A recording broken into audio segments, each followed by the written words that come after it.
Ready or life. You can contact Traci through her website, TraciNichols.com, or at her email, Traci@TraciNichols.com. So she's going to talk tonight about the highly sensitive person, her journey as one, and also how a highly sensitive person can be seen as maybe a forerunner to leaders in the new age to promote social change. So without further ado, let us welcome Traci Nichols.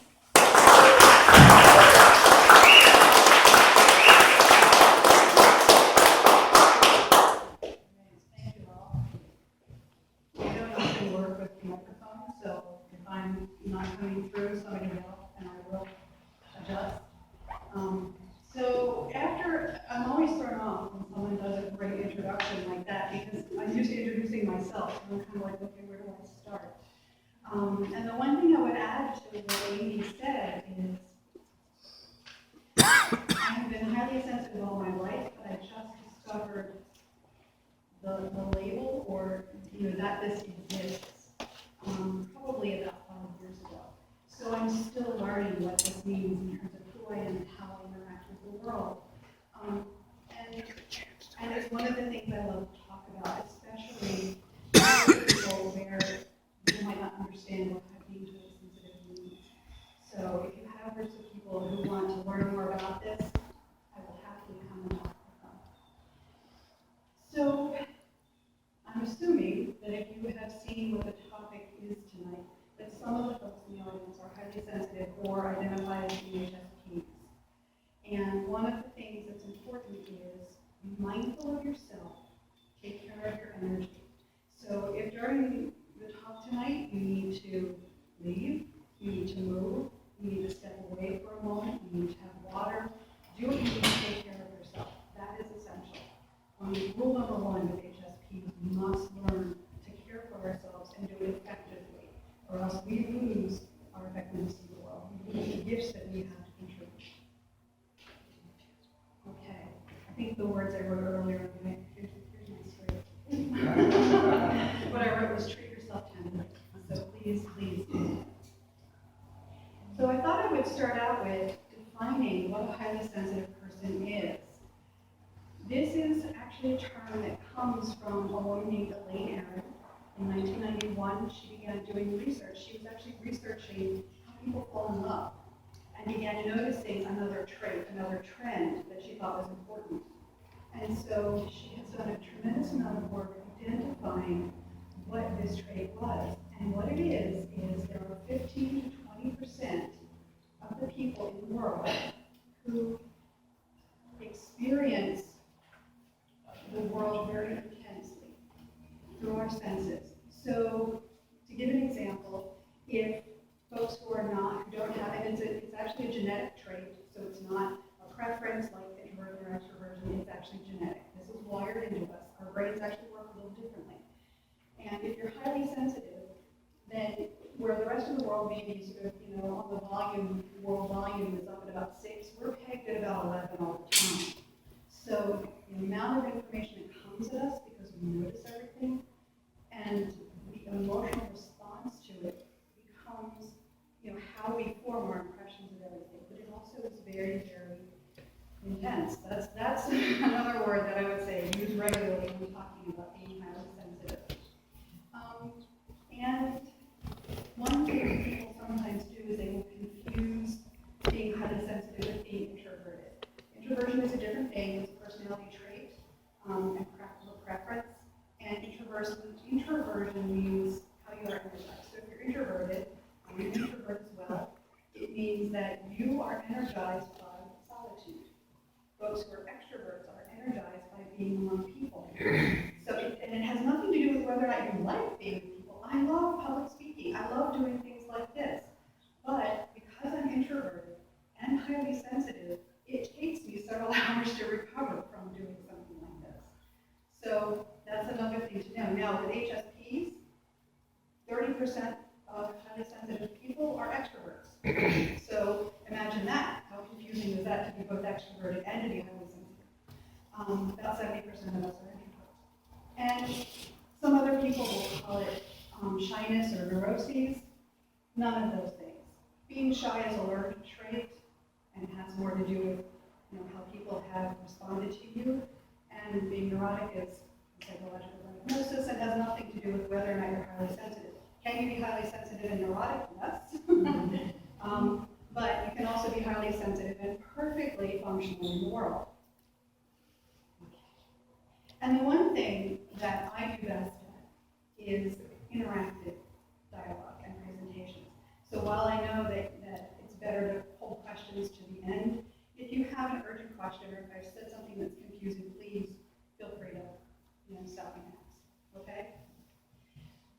All right, so what does being a highly sensitive person look like? Is anybody here an HSP, knows they're an HSP and wants to describe what it's like? Yes, no? Yeah, go.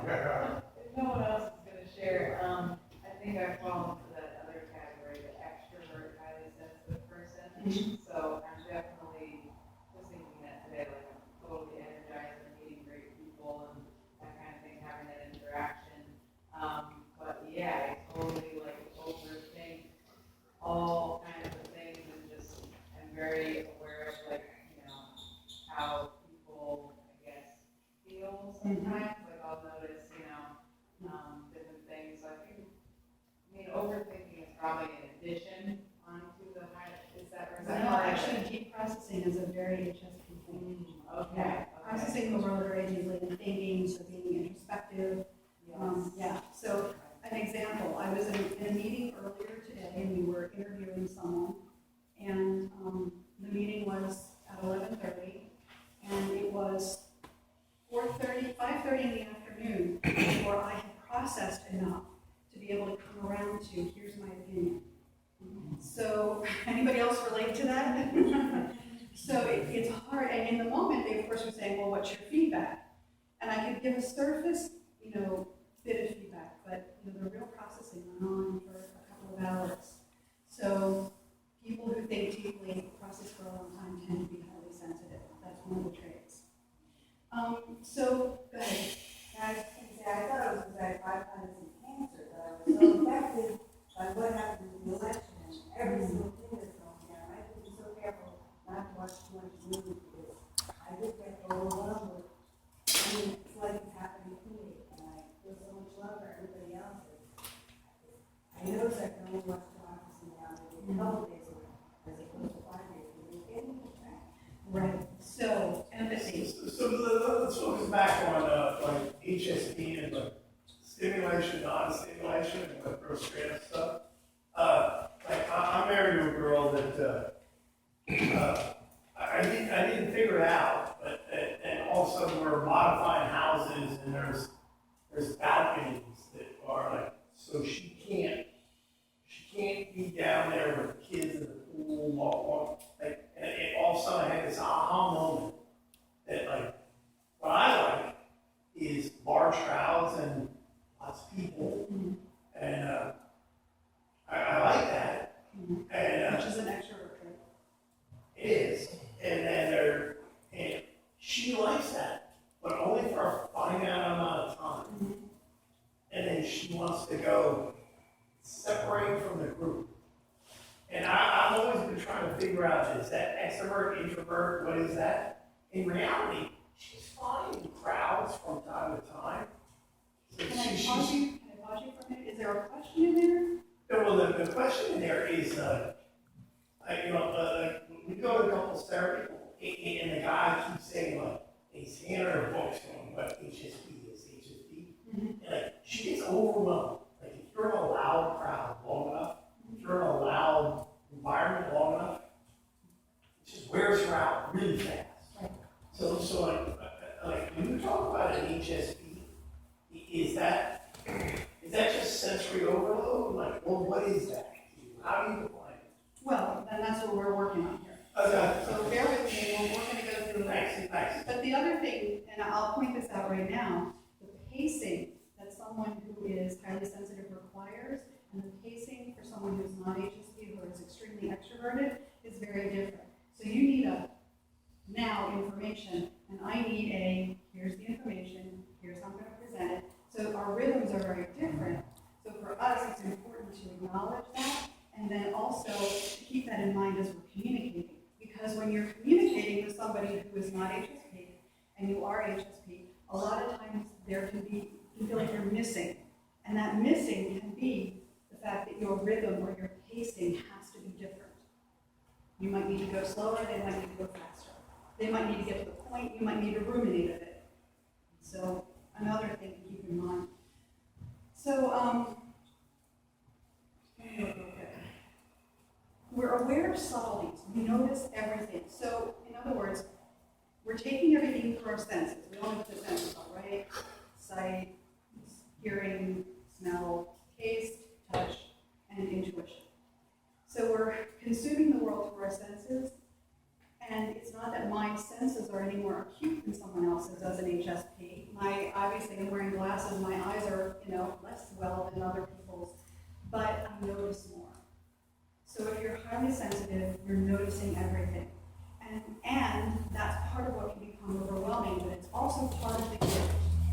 Because when you're noticing a lot, and when you think deeply, and you think about past and future, one of the things that happens is you become visionary. And that is one of the reasons that highly sensitive people are needed leaders. We step away from it, we avoid it, but we're needed because of that trait. So we process deeply, we're deep thinkers. I'm sorry, go ahead. It's along that line, I want to say the ability, you mentioned past and future, the ability to be able to be in all three realms at the same time, past, present, and future. Also, I was thinking of being very conceptual.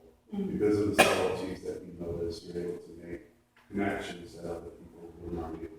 You nailed it with conceptual. We are very conceptual. In other words, your intuition works with your intellect. You're more than likely, and because you're deeply processing, you're more than likely to be the person in the room who's sitting back in the corner, quiet as everybody else is talking, and then you come out with something that has made connections between the 8 different things going on, and you've found the center space. The being present in all times, I think, is not necessarily specific to HSPs. It's specific to someone who is psychic or intuitive, depending on how you're defining intuitive. But I'm not sure that highly sensitive people would claim that particular ability, just to be clear. It might be something you do well, which just means that it's an extra groovy thing that you can do beyond being highly sensitive. So very empathetic. And I want to be clear here, empathetic is different from empathic, but they come from the same place. So empathetic means that you feel what's happening with other people. Empaths take that even deeper, and it becomes, a whole different sense. But being empathetic means if you're watching something violent, then it's impacting you, and you're feeling it in your bones, and you're having the neurologic response of fight or flight. So remember that. And if you're in a huge crowd, there's so much bouncing off of you, and everybody's emotions and everybody's energy is, so if you happen to be an extroverted HSP, that's going to just send you up. If you're an introverted HSP, you're just kind of, fetal position is soon.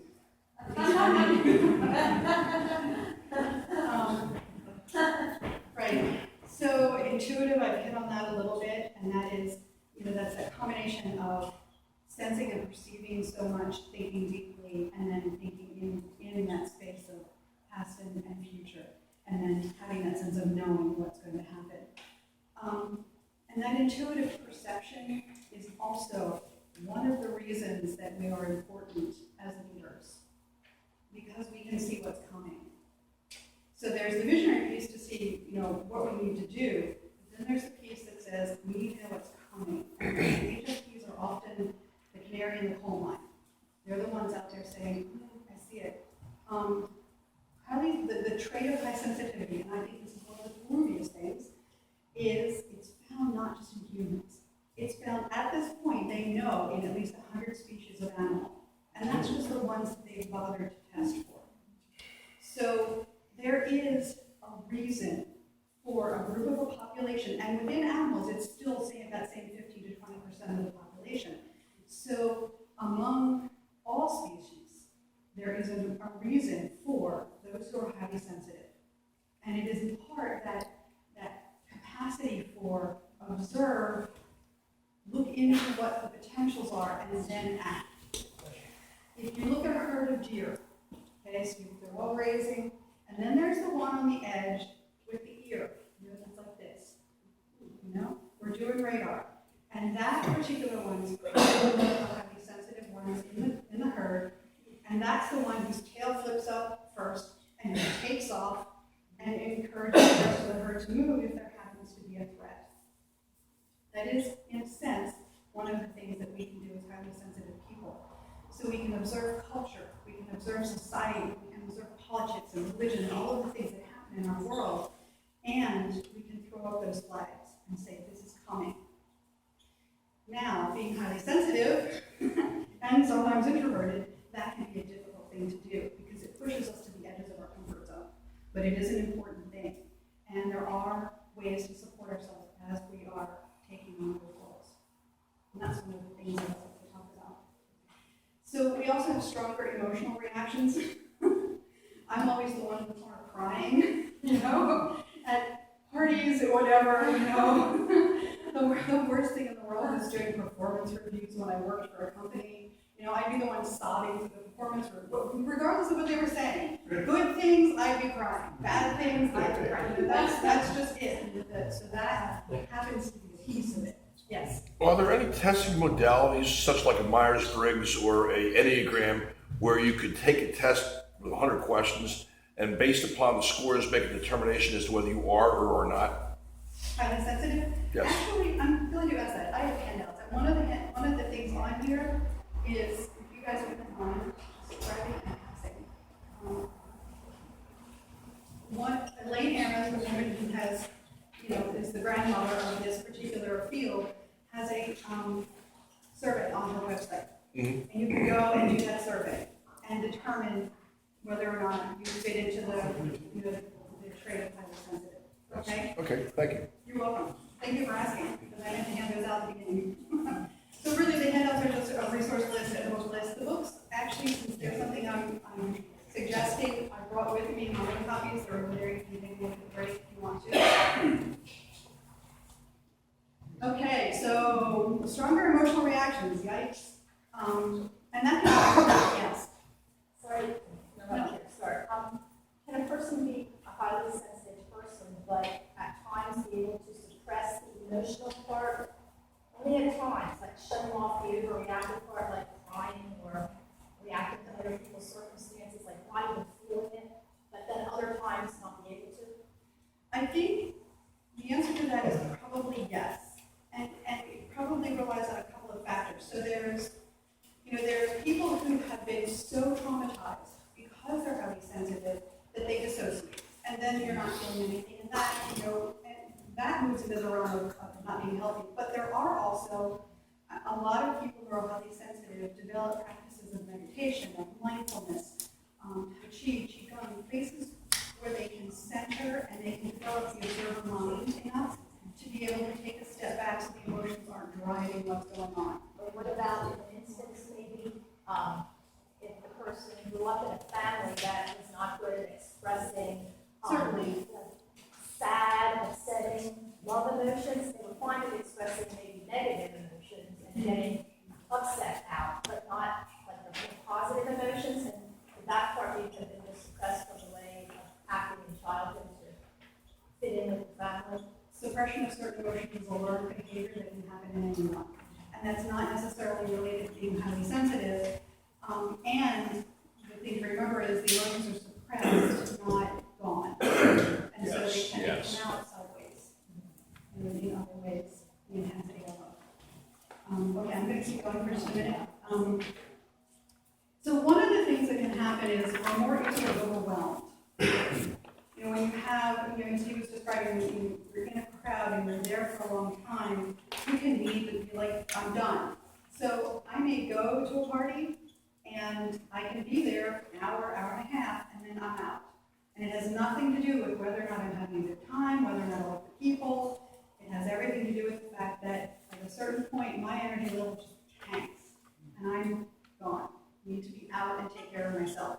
So that's something to remember. And if you're thinking about doing something, if you're highly sensitive, you do the Lane Aaron survey, and you find you're highly sensitive, and you're thinking about taking on leadership roles, or you're thinking about doing advocacy, or working in roles, and we are people who are driven to serve. We have a deep need to be in service and to help. So, if you're taking on those kinds of roles, what happens is we're subject to burnout, and we're subject to compassion fatigue. So, being able to take good care of yourself, developing really, really excellent self-care practices is important. And then the other thing is, because of the feedback from society, this particular culture, Western culture, does not value sensitivity in general. So the feedback we get is, you're too sensitive, you're too emotional, can't you stop crying, why are you reacting so much? And when that's fed back to you over and over again, people tend to develop low confidence in themselves. There's an alteration in our self-perception. We don't believe we have worth. So some of those problems can rise, and that's why an awful lot of people who are highly sensitive end up talking to therapists, talking to coaches, because there needs to be some mitigation there in order to be able to come back in and thrive if you really want to. Okay, so that was the piece on defining highly sensitive people. Did anybody have any questions about that in specific? Oh, oops, hang on, I've got one way back there and one here and then, okay, so go ahead. Are there different types of highly sensitive people, different categories, so to say? Elaine Aaron only defines highly sensitive people and then hyperstimulating highly sensitive people. But, and you can read about those on her website. Those are people who seek out hyperstimulation, even though it can burn them out. High sensation seeking is what she calls them. And beyond that, there are, as with anything, there's sort of levels of high sensitivity, and you have to remember that we have 6 senses, so it depends on which sense. So you may have certain senses that are not as sensitive and certain senses that are. And that can feed into how your high sensitivity manifests. Did that answer the question? Yes, thank you so much.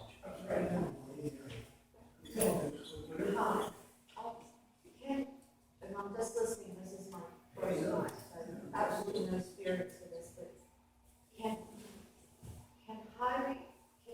people who have a great deal of common sense, can that also be something that's considered highly sensitive?